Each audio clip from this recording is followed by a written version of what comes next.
भारतीय film industry व धारावाहिक की दुनिया की जानी मानी अभिनेत्री मेरे साथ है पल्लवी जोशी, जिनसे जानने की कोशिश करेंगे। आज जम्मू आए हैं। सबसे पहले ma'am, welcome to Jammu and Kashmir. How is your experience in Jammu and Kashmir? कोई सुनेगा तो विश्वास नहीं करेगा, लेकिन मैं पहली बार जम्मू आई हूँ। सीरियसली? कश्मीर जा चुकी हूँ लेकिन जम्मू नहीं आई। तो कैसा लगा आपको हमारे मंदिरों का शहर? सुना है मंदिरों का शहर है, अभी तक मंदिर जाना हुआ नहीं क्योंकि कल ही आए हैं। आज उम्मीद है कि कहीं जाने का मौका मिल जाए। अभी तक जितना देखा है जम्मू बहुत प्यारा लग रहा है। प्यारा लग रहा है ना।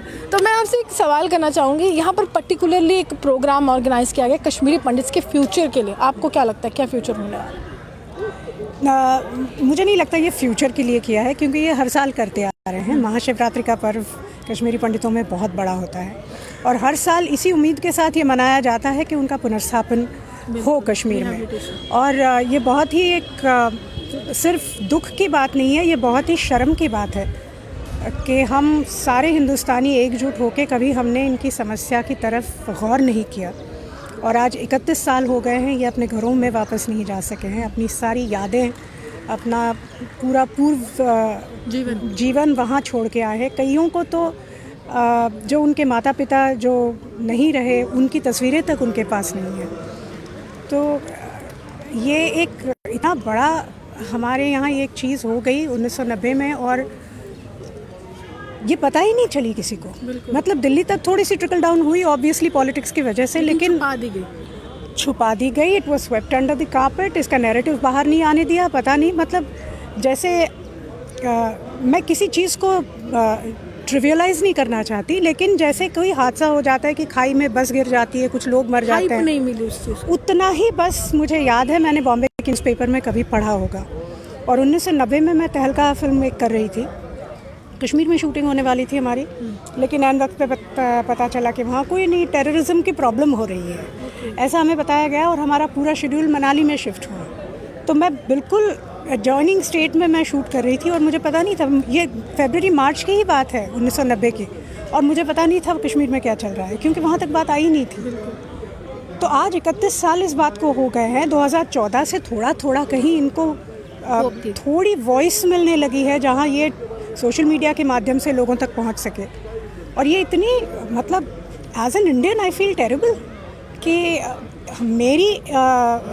मेरे देश के कम्युनिटी के साथ इतना बड़ा हादसा हो गया, इतना बड़ा उन्होंने एक जुल्म सहा है, और हमने उसका we have never bothered to even tell them, put a hand on their shoulder and say hey we are with you.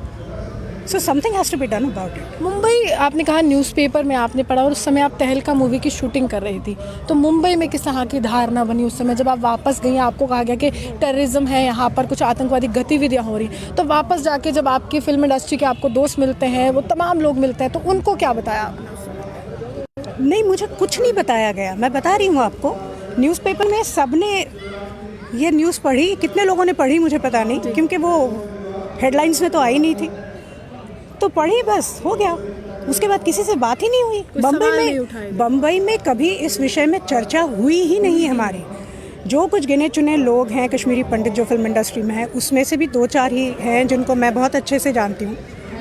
कभी कभार जब उनसे बात हुई तो उन्होंने कुछ एक आध किस्सा बताया, और बात ऐसी हुई नहीं क्योंकि हमें पता ही नहीं था बात क्या है। दर्द होता है कि ये एक, मैं कहूँ तो कश्मीरी पंडित्स का आपका खुद का ही परिवार है, बहुत बड़ा परिवार है, लेकिन अभी तक उस कश्मीर नहीं जा पाए हैं जहाँ से उसकी पहचान है। अगर हम लगातार कहते हैं कि जन्नत है, लेकिन जन्नत तो कश्मीरी पंडित ने बनाई थी, जन्नत उसी ने बनाई थी, लेकिन उसी को दर-बदर कर दिया गया।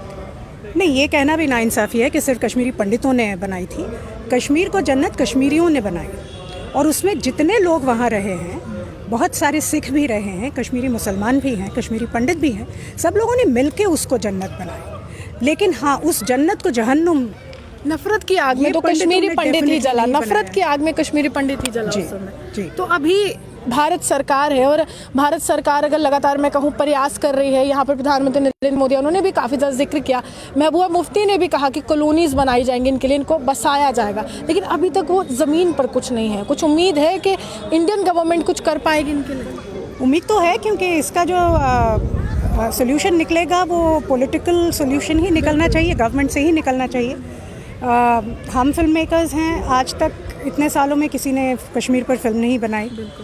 और हैरत की बात यह है कि जिस कश्मीर में शम्मी कपूर ने पूरे 1960s में कश्मीर की कली से लेके हर सोनमर्ग और गुलमर्ग और पहलगाम पैराडाइज दिखा दिया पूरे विश्व में। सब लोग पूरी की पूरी फिल्म इंडस्ट्री वहाँ जाके गाने शूट करती थी। उस कश्मीर को फिल्म इंडस्ट्री ने ऐसे छोड़ दिया जैसे वो कभी एग्जिस्ट ही नहीं करता था, जैसे ही वहाँ प्रॉब्लम शुरू हुई। 31 सालों में किसी भी फिल्म मेकर को लगा नहीं कि हम वहाँ की समस्या पे या कुछ बनाएं। बहुत ही आराम से उन्होंने मनाली को अपना लिया और हमें कोई प्रॉब्लम नहीं है। मतलब the show must go on as we say. तो ठीक है, कश्मीर नहीं मिलता तो मनाली की लैंडस्केप भी बहुत खूबसूरत है, हम शूट करेंगे। But what about the people there who have given you so much.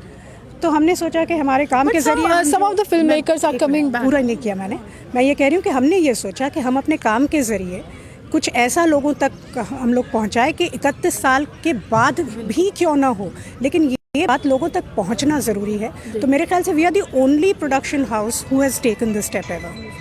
तो अभी film makers are coming back to Jammu and Kashmir, तो कैसा लग रहा है? चलिए देर सही लेकिन आ रहे हैं लगातार। हमारे एलजी भी मुंबई में जाकर काफ़ी ज़्यादा प्रोड्यूसर डायरेक्टर से मिल चुके हैं, तो लग रहा है कि वापस उस तरह का माहौल मिल पाएगा। ये प्रोसेस कुछ एक 8-10 साल से शुरू हो चुकी थी, even before the Modi government came in power. लेकिन ये 370 जो एब्रोगेट किया गया उसके बाद थोड़ा सा माहौल वहाँ पे ख़राब हो गया था और उसके बाद तो कोरोना का ही सब सिलसिला चला 1 साल तक। अब होपफुली वहाँ पे फिल्म इंडस्ट्री फिर अपना गढ़ जमाए वहाँ, और धीरे धीरे जैसे ही वहाँ पे लोगों को एम्प्लॉयमेंट मिलने लगेगी, सी इकोनॉमिक सोल्यूशन है इसका। आप इंफ्रास्ट्रक्चर वहाँ पे भर दीजिए, आप इंडस्ट्रीज़, भले इंडस्ट्रीज़ ना लगाए लेकिन एजुकेशनल इंस्टीट्यूट खोलिए, आप अच्छे हॉस्पिटल्स वहाँ बनाइए, आप अच्छे कॉलेजेस बनाइए, IITs बनाइए, IIMs बनाइए। यानी development is must. Development has to be there. आज जो कश्मीर में बच्चे जो 1990 के बाद पैदा हुए हैं, चाहे वो किसी भी कौम के हों, उनका क्या जुर्म है? Why should they suffer a completely you know, I mean opportunities, lack of opportunities उनके लिए पूरी की पूरी पीढ़ी वैसे निकल गई है। वो भी तो इंडियंस हैं। तो हमको पूरे कश्मीर की तरफ हमारा एक दायित्व बनता है और उसमें कश्मीरी पंडितों को पुनर्स्थापित करना भी एक बहुत बड़ा हिस्सा है उसका।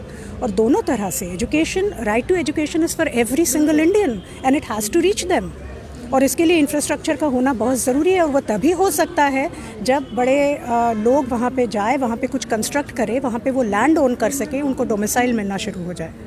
सो ये 370 के बाद धीरे धीरे ये सारी समस्याओं का हल। खुश है ना कि हट गया है 370? खुश तो हूँ, लेकिन प्रोसेस थोड़ी स्लो है। I would have like to see more movement, but then I am not a politician, so that's not my place. साफ तौर पर मैं अभिनेत्री हूँ, मैं एक पॉलिटिशियन नहीं हूँ, एंड आई मस्ट से 370 हटा है और धीरे धीरे ही सही ज़िंदगी पटरी पर आ रही है। और तमाम कश्मीरी पंडित, मैं हमेशा से जब भी बात करती हूँ मैं यही कहती हूँ कि कश्मीरी पंडित जो हैं वो पहचान है कश्मीर के, लेकिन उनको ही बाहर निकाल दिया गया, दर बदर भटकने पर मजबूर कर दिया गया। और सबसे बड़ी बात है, कश्मीरी पंडित पर एक नाम दे दिया गया माइग्रेंट, अपने ही देश में माइग्रेंट बन के। क्या व्यथा है हमारे देश की। लेकिन सवाल यही है, धारा 370 के बाद क्या स्थिति बदलेगी? उम्मीद है इनको ज़रूर बदलेगी, लेकिन जल्दी बदलना बहुत ज़रूरी है। आप यूँ ही बने रहिए हमारे साथ, देखते रहते न्यूज़ नाउ। जम्मू से रूहानी की रिपोर्ट।